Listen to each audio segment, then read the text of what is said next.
बलिदान का मतलब क्या है और बलिदान कौन देता है और बलिदान से क्या बेनिफिट है, हमें इस बातों को आज हम चर्चा करेंगे परमेश्वर के वचन से।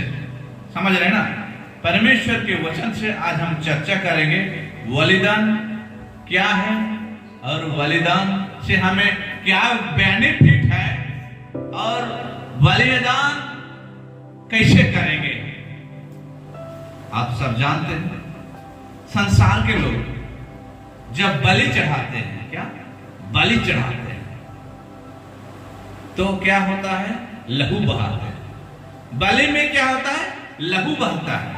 प्रथम जो बलि चढ़ाते हैं उससे लहू बहता है। तो यीशु मसीह ने हमारे पापों के लिए क्या हुए, बलि हुए। तो वो बलि के द्वारा लहू बहा कि नहीं बहा, बहा। बलि के मतलब समझ रहे ना, अभी बलिदान के मतलब समझ रहे ना आप लोग। जहां बलिदान दिया जाता है वहां लहू बहता है। इसलिए मेरा कहने का मतलब यह है बलिदान हम किस प्रकार देंगे। तो आइए मेरे साथ खोलेंगे भजन संहिता 4:5 पढ़ेंगे। धर्म के बलिदान चढ़ाओ और यहोवा पर भरोसा रखो। धर्म का बलिदान चढ़ाओ और यहोवा पर भरोसा रखो। बलिदान चढ़ाओ, धर्म का बलिदान। अब परमेश्वर का महिमा करके करके करके अपने जीवन में से उत्तम भेंट को दे के परमेश्वर का बलिदान चढ़ा तो परमेश्वर आपके ऊपर आशीष देगा। मेरा कहने का मतलब यही है मेरे प्यारे भाई बहन, आप सब बलिदान चढ़ाने के लिए सीखे। बलिदान किस प्रकार होता है। जब तक आपके जीवन में कष्ट नहीं आता है तो आप बलिदान बिल्कुल नहीं दे रहे हैं। आपके जीवन में जब तक दुख नहीं आ रहा है, तकलीफ नहीं आ रहा है तो परमेश्वर के योग्य नहीं है आप। ये बलिदान नहीं है। केवल मसीह में है और आपके जीवन में दुख नहीं है तो आप मसीह में नहीं है, क्योंकि आप बलिदान दे नहीं पा रहे। कहने का मतलब यही है, बलिदान ऐसा चीज है जो आपके जीवन में कष्ट होना चाहिए, आपको दर्द होना चाहिए, आपको पीड़ा होना चाहिए, आपको हमेशा कष्ट होना चाहिए। जब तक आपके जीवन में कष्ट नहीं है, पीड़ा नहीं है तो आप बलिदान नहीं दे रहे हैं। यदि परमेश्वर के भवन में आने के लिए आपको कष्ट हो रहा है तो आप समझिए कि आप बलिदान दे रहे हैं। क्या बलिदान दे रहे हैं। यदि परमेश्वर के भवन में आने के लिए आपको कुछ कष्ट नहीं हो रहा, आप बलिदान नहीं दे रहे हैं। आपका ऊपर कोई बलिदान नहीं दे पा रहे हैं आप लोग। मेरा बात समझ में आ रहा है। बलिदान क्या चीज। जब एक व्यक्ति किसी मुर्गी या बकरे को काटता है तो वो क्या होता है, फड़फड़ाता है। क्या होता है, फड़फड़ाता है। आपके जीवन में जब तक नहीं तड़प आएगा, नहीं कष्ट आएगा तो आप कुछ बलिदान नहीं दे रहे। बात समझ में आई। बलिदान कैसा होता है, जब तक आपके जीवन में कष्ट नहीं आ रहा है, आपको कोई ठोकर नहीं दे रहा है, आपको कोई दोष नहीं लगा रहा है, आप बलिदान नहीं। रोमी हम लोग पढ़े अभी 8:36 खोलो तो। रोमी 8:36 किस तरह से बलिदान दिया जाता है और यीशु मसीह किस प्रकार प्रतिदिन बलिदान दे रहा है। जैसा लिखा है, पढ़ो। तेरे लिए हम दिन भर घात किए जाते हैं। तेरे लिए हम दिन भर घात किए जाते हैं। किस प्रकार आप घात किए जाते हैं। जब आपको कोई ठोकर देता है तो परमेश्वर को ठोकर देता है। जब कोई आपको लज्जित करता है तो परमेश्वर को लज्जित करता है। क्या लिखा गया है, पढ़ो तो। तेरे लिए हम दिन भर घात किए जाते हैं। तेरे लिए हम दिन भर घात किए जाते हैं। हम बद होने वाली भेड़ों के समान गिने गए हैं। हम बात होने वाले भेड़ों के समान गिने गए। जब तक आप बाध होने वाले भेड़ों के समान नहीं गिने जाते हैं तो आप बलिदान नहीं दे रहे हैं। इसीलिए मेरा कहने का मतलब यह है, बलिदान क्या है उसे आपको समझना है। आप तो प्रभु में हैं, प्रभु में आते हैं, बैठते हैं, लेकिन बलिदान दे रहे कि नहीं दे रहे उसको आपको जानना है। आपको यदि कोई ठोकर नहीं दे रहा है तो आप बलिदान नहीं दे रहे। आपको कोई दोष नहीं लगा रहा है तो बलिदान नहीं दे रहे। दोष लगाता है और आप प्रभु में बढ़ते जाते हैं तो तुम्हारा बलिदान प्रभु के लिए है। क्या है? प्रभु के लिए। यदि आपको दोष लगाता है तो प्रभु पर दोष लगता है। और दिन भर हमारे लिए बलिदान देता है। आज यहाँ पर मसीह लोगों को ठट्ठों में उड़ा रहे हैं, वहां उड़ा रहे हैं, वहां उड़ा रहे हैं, ठोकर खिला रहे हैं। वो प्रभु को ठोकर खिला रहे हैं, समझ रहे हैं? दिन भर। तो मेरा कहने का मतलब यही है मेरे प्यारे भाई बहन, बलिदान आज हमें देना है। किसके लिए? प्रभु के लिए। जो हमारे लिए जब बलिदान दे सका, हम उनके लिए दे नहीं पाएंगे क्या? वो तो लहू से भर कर बलिदान दिया। आज हम थोड़े से ठोकर खाने से हमें क्या लगता है? कष्ट लगता है। वो बलिदान हम सह नहीं पाते। क्यों वैसे होता है? क्यों? हमें सहना। जब कतरा कतरा लहू यीशु मसीह ने बहाया, वो बलिदान, ये बलिदान से कई गुना बढ़कर, हमें कोई ठोकर खिलाए, हमें कोई अपमानित करे, उससे कई गुना बढ़कर है। लेकिन हमारा थोड़ा सा ठोकर हमें प्रभु से आवाज करता है। क्यों? ऐसा नहीं होना चाहिए। ये तुम्हारा बलिदान है। तुम्हारा ठोकर खाना तुम्हारे जीवन का बलिदान है। तो आप जानो कि जीवन भर में कितना बलिदान दे रहे हो, इसको आपको जानना है। यदि आप सही रीति से बलिदान नहीं दे रहे हैं तो आज के बाद जानो तुम्हें बलिदान देना है। अपने आप को बलि चढ़ाना है प्रभु के लिए। मेरे बात समझ में आ रही? आगे बढ़ते भजन संहिता 27 का 6। भजन संहिता 27 का 6 हम लोग पढ़ेंगे। यहाँ पर प्रभु यीशु हमें क्या बताना चाहता है? अब मेरा सिर मेरे चारों ओर के शत्रुओं से ऊंचा होगा और मैं यहोवा के तंबू में जय जयकार के साथ बलिदान चढ़ाऊंगा और उसका भजन गाऊंगा। यहोवा के तंबू में आनंद के बलिदान चढ़ाऊंगा।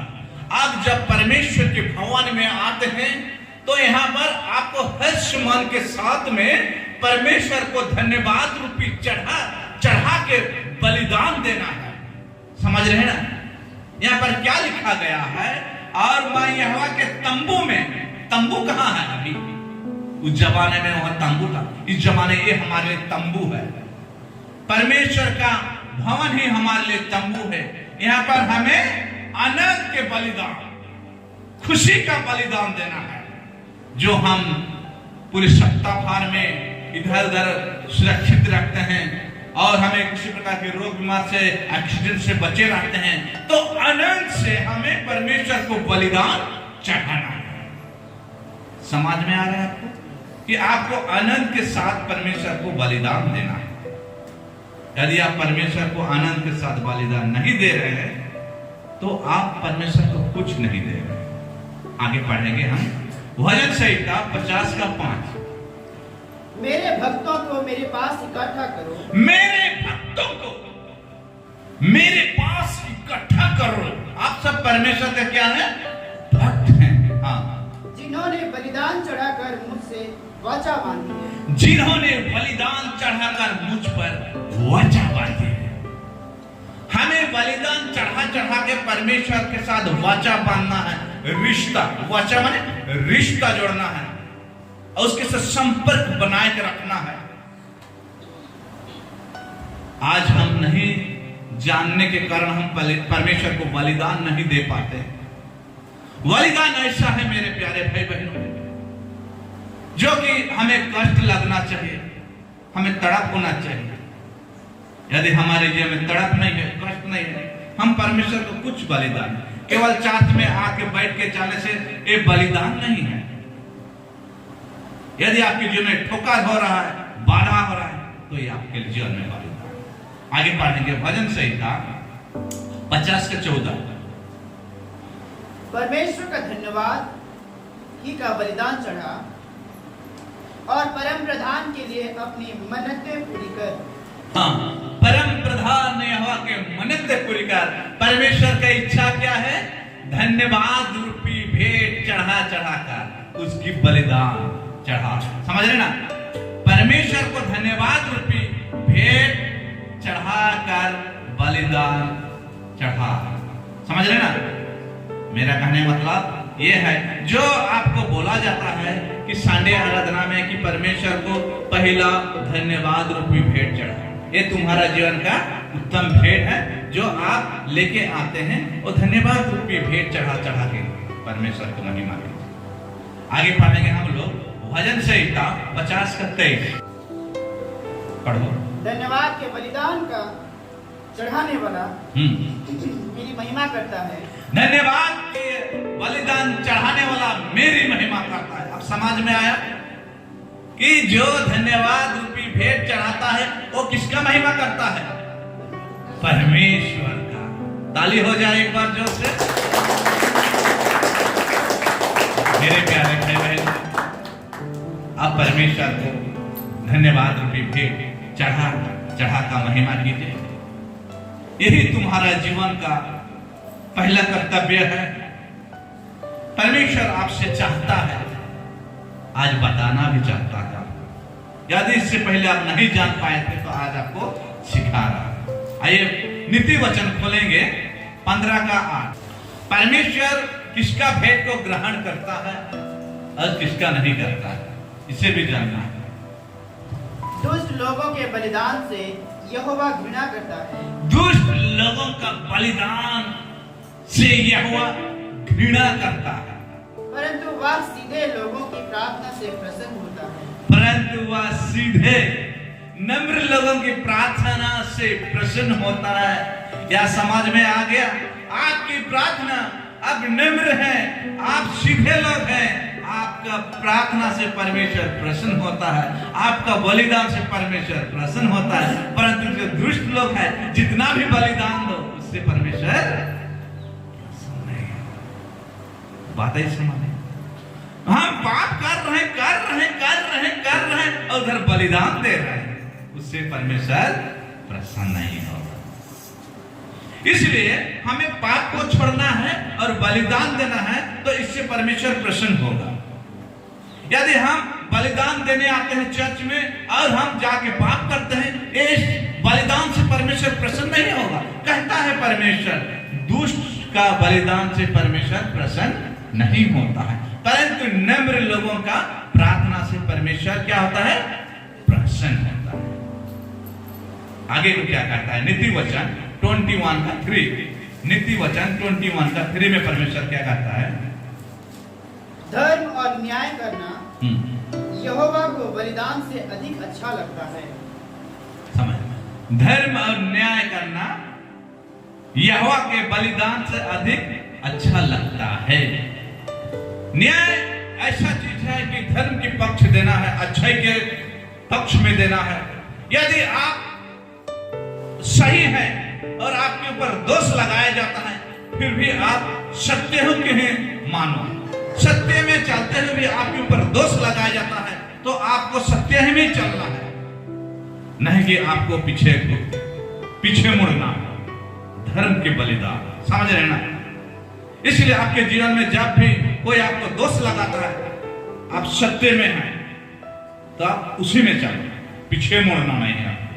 जब तक आप शरीर को कष्ट नहीं देकर परमेश्वर को महिमा नहीं कर रहे हैं, तो ये बलिदान नहीं है। इसलिए परमेश्वर के सम्मुख आते हैं और शरीर को कष्ट दीजिए, दर्द दीजिए। यदि आप संडे की आराधना में आप फास्टिंग करके आते हैं, तो आप शरीर को कष्ट देते हैं। क्या? शरीर को कष्ट देते हैं। इससे आपका बेनिफिट है। इन दिनों में मुसलमान लोग रोजा रखते हैं, समझ रहे हैं? 40 दिन रोजा रखते हैं और दिन भर नहीं खाते। क्या बेनिफिट होता है इससे? एक व्यक्ति को पूछे क्या बेनिफिट होता है?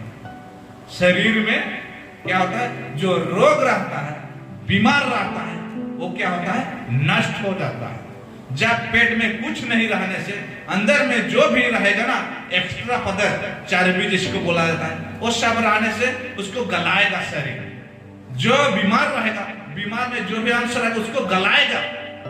कैंसर नहीं होगा, लिवर फेलियर नहीं होगा, समझ रहे ना, किडनी फेलियर नहीं होगा। इसलिए आपको फास्टिंग रखना जरूर है। चर्च में क्यों बोला जाता है फास्टिंग रखो, फास्टिंग रखो? इसीलिए यदि आप फास्टिंग रख रहे हैं, उपवास कर रहे हैं, उससे परमेश्वर का संपर्क बढ़ता है।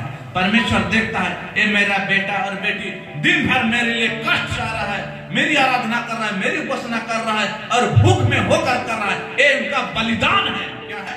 बलिदान। मेरा बात समझ में आ रहा है ना? यदि समाज में नहीं आने से मेरे को थोड़ा सा बोलिए, मैं कोशिश करूंगा आपको समझाने की, क्योंकि ये बलिदान बहुत कीमती है। ये बलिदान, ये मीनिंग बहुत कीमती है। इन दिनों में हम उस बलिदान के जीवन को बिताते हैं। बहुत सारे चर्चेस में फास्टिंग करते हैं। अभी आ रहा है क्रूस रास्ता या गुड फ्राइडे या पस्का, समझ रहे ना? ये सब को लोग मानते हैं केवल साल में एक बार, लेकिन हमें साल में प्रतिदिन करना है। क्या? प्रतिदिन करना है, प्रति सप्ताह करना है। तो तुम्हारा ये बलिदान होगा। आगे को हम लोग पढ़ेंगे होशे की किताब 8:13। वे मेरे लिए बलिदान तो करते हैं, संसार के लोग बलिदान तो करते हैं, समझ गए ना? और पशु बलि भी करते हैं। क्या करते हैं? पशु बलि भी करते हैं, परंतु उसका फल मांस ही है। वो लोग क्या करते हैं? सोचते बलिदान तो करते हैं, लेकिन पहला स्थान हो मांस खाने के लिए करते हैं। क्या करते हैं? मांस खाने के लिए। लिखा गया, मैं कह रहा हूं क्या? यह परमेश्वर कह रहा है, परमेश्वर के वचन कहता है, आप ही उसे खाते हैं परंतु यह उसे प्रसन्न नहीं होता। मनुष्य उसे खाता है परंतु परमेश्वर उसे प्रसन्न नहीं होता है। ये बलिदान नहीं है, कहने का मतलब समझ गए ना? ये बलिदान नहीं है, वे आप ही उसे खाते हैं, इससे परमेश्वर प्रसन्न नहीं है। इसलिए कभी भी आप बलि, पशु बलि, मेमने बलि, कुछ बलि मत चढ़ाइए, इससे परमेश्वर प्रसन्न नहीं होगा। एक मनुष्य अपने इच्छा के लिए, अपने खाने के भोजन वस्तु बनाने के लिए ये बलि चढ़ाएगा, ये परमेश्वर बता रहा है। मत्ती रचित सुसमाचार 9:13। इसलिए तुम जाकर इसका अर्थ सीख लो, मैं बलिदान नहीं परंतु दया चाहता हूँ, क्योंकि मैं धर्मियों को नहीं परंतु पापियों को बुलाने आया हूँ। हाँ, फिर से पढ़ दो।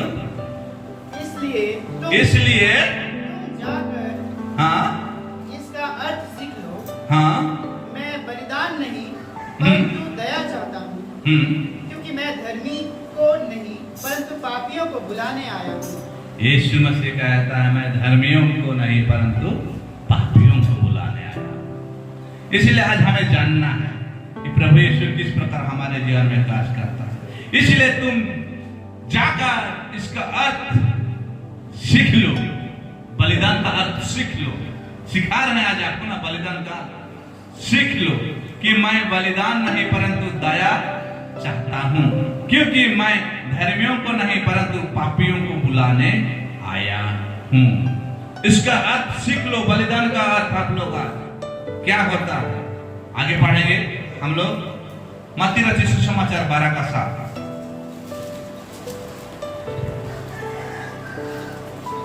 यदि तुम इसका अर्थ जानते, यदि तुम बलिदान का अर्थ जानते, मैं दया से प्रसन्न होता हूँ, मैं दया से प्रसन्न होता हूँ, बलिदान से नहीं, तो तुम निर्दोष को दोषी ना ठहराते, तो तुम निर्दोष को दोषी ना ठहराते।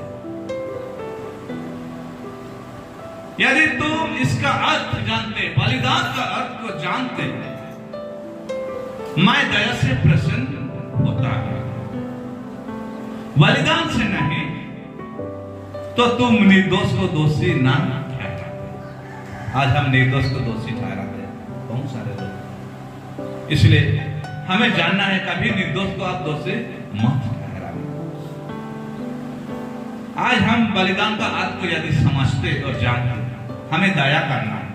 दया के विषय में बताया था, फिर से रिवीजन करूंगा, दया क्या चीज है। परमेश्वर तुम्हारा दया से प्रसन्न होता, यही तुम्हारा बलिदान है। तुम्हारे गाल में कोई एक थप्पड़ मार दे तो तुम दूसरे गाल को दिखा देना, ये तुम्हारा बलिदान है। क्या है? ये तुम्हारा बलिदान है। तुम्हारे जिंदगी में कोई कांटे बिखार देना, तुम उसके जिंदगी में फूलों को बिछार देना। समझ रहे ना? ये तुम्हारे जीवन का क्या है? बलिदान है। कर पाओगे? कर पाओगे? यस या नो? यस, हम करेंगे। आइए पढ़ेंगे रोमी 8:23। क्योंकि जो काम व्यवस्था शरीर के कारण दुर्बल होकर ना कर सकी, उसको परमेश्वर ने किया। उसको परमेश्वर ने किया, अर्थात अपने ही पुत्र को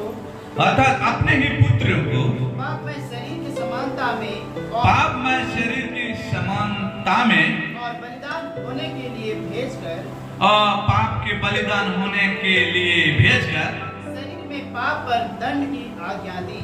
शरीर में पाप का दंड की आज्ञा दी। यीशु मसीह को भेजा हमारे लिए। पहले हम बताए थे तो कितना बड़ा बलिदान है। आप तो कुछ बलिदान नहीं दे रहे, वो बहुत बड़ा बलिदान दिया है परमेश्वर। इसलिए आज आपको चर्च आने में बलिदान देना है। पहला कि यदि तुम्हारा काम धंधा घर में है और आज करना जरूरी है, तो भी उसको आपको बलिदान देना है। क्या है? बलिदान देना है। मेरा गाय बैल नहीं चराने जा रहा है, उसको बांध के आओ, तो तुम्हारा जीवन का बलिदान है। तुम्हारा घर में पानी नहीं है, भोजन नहीं है, उसको छोड़ के आओ, ये तुम्हारा बलिदान है। आज तुम्हें गिरजा आने में माँ बाप गाली दे रहे हैं, उसके सुन के आओ, ये तुम्हारा जीवन में बलिदान है। बलिदान का मीनिंग समझ रहे अभी ना? जब तुम बलिदान का मीनिंग समझते तो तुम दया करते, कह रहा है परमेश्वर। इसलिए आपको समझना है बलिदान के विषय में। यदि आप बलिदान दे रहे हैं, परमेश्वर को प्रसन्न कर रहे हैं। दुष्ट का बलिदान को परमेश्वर ग्रहण नहीं करता, लेकिन धर्मियों का बलिदान को परमेश्वर प्रसन्न होता है और आनंद होता है और ग्रहण भी करता है। आइए पहला कुरिन्थी 10:20। नहीं, वरन यह कि अन्य जाति जो बलिदान करते हैं, अन्य जाति जो बलिदान करते हैं, वे परमेश्वर के लिए नहीं, वे परमेश्वर के लिए नहीं करते। सुनो सुनो सुनो, अन्य जाति जो परमेश्वर को नहीं जानते हैं, वो लोग जो बलिदान करते हैं वो परमेश्वर के लिए नहीं। हाँ आगे, दुष्ट आत्माओं के लिए बलिदान करते हैं। दुष्ट आत्माओं के लिए बलिदान करते हैं। ध्यान से सुनना, जो अन्य जाति लोग जो परमेश्वर को नहीं जानते हैं, वो परमेश्वर के लिए बलिदान नहीं करते हैं, परंतु किसके लिए बलिदान करते हैं? किसके लिए बलिदान करते हैं? दुष्ट आत्माओं के लिए। दुष्ट आत्मा भी है, परमेश्वर की आत्मा है तो दुष्ट आत्माएं भी है। इसे भी बताए थे हम, फिर से बताएंगे। इसलिए संसार के लोग जो बलि देते हैं, उससे प्रसन्न ना हो जाना, तुम लोग मोहित ना हो जाना, उसको देख के खुशी ना हो जाना। समझ रहे ना? वो परमेश्वर को प्रसन्न करने के लिए नहीं करते हैं। किसको प्रसन्न कर रहे हैं लोग? दुष्ट आत्मा। इससे पहले जाने थे क्या वो लोग किसकी महिमा कर रहे हैं? आप जान पाए ना, तो उसमें फंसने का नहीं। हर एक का एक समय रहता है। प्रभु कहा है मतलब होगा, विश्वास का। लेकिन ऐसे कैसे हो जाएगा? आप परमेश्वर के बलिदान नहीं दे रहे हैं, परमेश्वर सम्मुख नहीं आ रहे हैं और कहेंगे मुझे मिल जाए। भूल जाओ, भूल जाओ। अभी देखो हम कैसे बलिदान देते हैं और कैसे मिल रहा है, तो बोलना कि हाँ खाली तिमोथी भाई को मिलता है और हम सब हमको तो नहीं मिलता। ऐसा होता है क्या? नहीं, सबको मिलेगा। क्या? सबको। इंतजार करो, केवल इंतजार करो, थोड़ा सा सब्र करो और परमेश्वर को बलिदान चढ़ा चढ़ा के प्रसन्न करो। देखना, मैं कहता हूं यदि एक सप्ताह फास्टिंग करेंगे और जो चीज मन में है उसको प्रकट करेंगे परमेश्वर को, तो पूरा हो जाएगा। 100% लिख के दूंगा मैं, लिख के दूंगा मैं, गारंटी। करने का एक सप्ताह 7 दिन, समझ 7 दिन यदि आप परमेश्वर को प्रसन्न करना चाहते हैं, फास्टिंग कीजिए। सुबह से लेकर रात 7 बजे तक नो भोजन, नो पानी, और परमेश्वर से प्रार्थना कीजिए। सुबह उठ के प्रार्थना कीजिए, थोड़ा घूमे फिरे, फिर प्रार्थना कीजिए, थोड़ा सा घूमे फिरे, फिर प्रार्थना कीजिए, क्योंकि आपको बताना नहीं है कि मैं फास्टिंग कर रहा हूं। क्या आप नहा धोआ के पूरा फ्रेश होकर फास्टिंग कीजिए, नहीं कि झुपल मुर्गी जैसे बैठोगे, हाँ मैं फास्टिंग के लोगों को बताओगे मैं फास्टिंग कर रहा हूं। ऐसा नहीं, किसी को मालूम नहीं चलना चाहिए क्या फास्टिंग की, केवल परमेश्वर सामने। तो तुम्हारा बलिदान को देख के परमेश्वर तुम्हें जो आवश्यकता है वो मिलेगा। क्योंकि सच्चाई की पहचान प्राप्त करने के बाद हाँ, यदि हम जानबूझकर पाप करते रहें, यदि हम जानबूझकर पाप करते हैं, तो पापों के लिए फिर कोई बलिदान बाकी नहीं। देखो मैंने पहले कहा दिया, हम सच्चाई को जान गए हैं। क्या क्या? हम सच्चाई को जान गए हैं और पश्चाताप किए हैं, और हम क्या कर रहे हैं? बलिदान परमेश्वर पाप कर रहे हैं। सच्चाई को जान गए हैं और पाप कर रहे हैं, और फिर बलिदान चढ़ा रहे हैं। तो क्या होगा? इससे क्या होगा? पापों के लिए कोई बलिदान नहीं। आप प्रभु को जान गए हैं, सच्चाई को जान गए हैं, फिर पाप कर रहे हैं, फिर आप बलिदान चढ़ाने जा रहे हैं प्रभु के पास। उस पापों के लिए कोई भी क्षमा नहीं है। समझ गए ना? आगे पढ़ेंगे हम इब्रानी 11:4।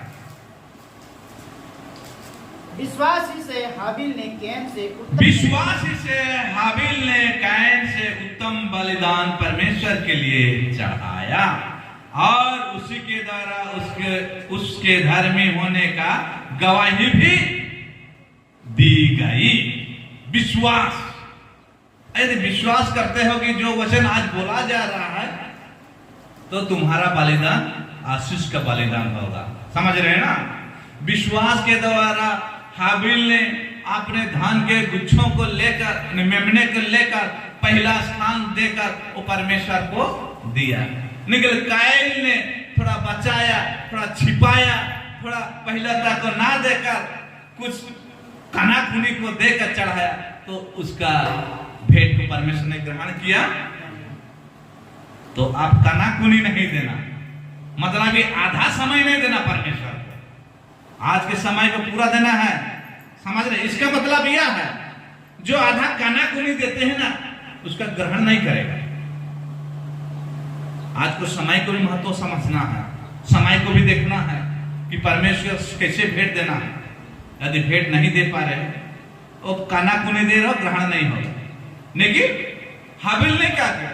अरे ये तो बछड़ा है, ये तो पहला लगता है, ये सुंदर है, देखने में गले लगने का योग है, इसको दे देते हैं। जब सबसे उत्तम, सबसे कीमती, सबसे लोभनीय, समझ रहे ना, जो सबसे अच्छा लगे उसको देना आपको। जो अच्छा नहीं लगे, अरे जैसे बाजार में जाते हैं, कनाकुनी को लेते हैं क्या बाजार में, उसको घर में रखते हैं ना, इससे कोई नहीं खरीदा, इसे कनाकुनी को फटा फटा। उसी प्रकार परमेश्वर के भवन में आगा तो पूरी रीति से सामर्थ्य से भरकर समय को देखते हुए आराम करना है आपको, और समय के साथ यहां से जाना। ये सब नियमों को पालन करेंगे, मैं लिख के दूंगा अभी भी कि परमेश्वर आपके जीवन में जो आशीष आपको चाहिए वो दे देगा। मेरे प्यारे भाई बहन, ऐसा मत सोचो परमेश्वर को कि वो हम जैसे मनुष्य है, इसको निराशा करे, उसको निराशा करे, उसको खुश करे, ऐसा नहीं है। वो सबको प्रसन्न रखना चाहता है।